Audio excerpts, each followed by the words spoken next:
Hello बच्चों, let's read the question. Describe the following.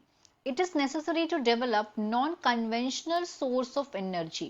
Question में है कि ये नेसेसरी है डेवलप करना non conventional source of energy को। हमें इस सेंटेंस को डिस्क्राइब करना है, समझाना है।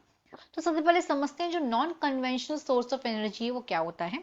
Non conventional sources are also known as renewable sources of energy. ये जो नॉन कन्वेंशनल सोर्सेज होते हैं उनको रिन्यूएबल सोर्स ऑफ एनर्जी भी बोलते हैं, क्योंकि ये एक ऐसे एनर्जी सोर्सेज हैं जिसको आसानी से रिन्यू किया जा सकता है।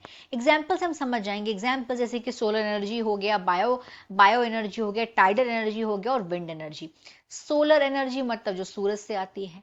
बायो एनर्जी मतलब जो ये लिविंग ऑर्गेनिज्म फॉसिल मटेरियल से आती है, फॉसिल फ्यूल से आती है, जैसे कि जो ऑर्गेनिक वेस्ट होता है बेसिकली उससे आती है बायो एनर्जी। टाइडल एनर्जी मतलब जो टाइड से आती है। विंड एनर्जी जो हवा से आती है, विंड से आती है।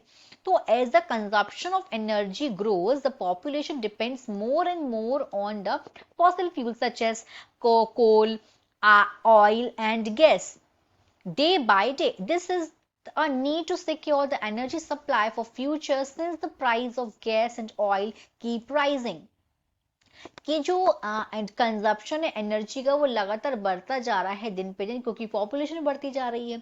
फॉसिल फ्यूल्स पे डिपेंडेंसी बढ़ती जा रही है, जैसे कि कोल हो गया, ऑयल हो गया, गैस हो गया।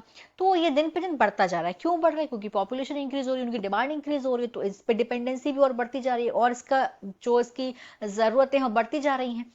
अब हमें जरूरत है कि हम इसको सिक्योर करें, इस एनर्जी को, जिससे ये फ्यूचर के लिए बची रहे। साथ में हम देख रहे हैं कि जो प्राइस हैं एंड गैसेस के और जो ऑयल से इनके इनके लगातार जो है बढ़ते जा रहा है। इसीलिए अब टाइम आ गया कि हम लोग डेवलप करें non conventional source of energy को। Hope you understood it well. All the best.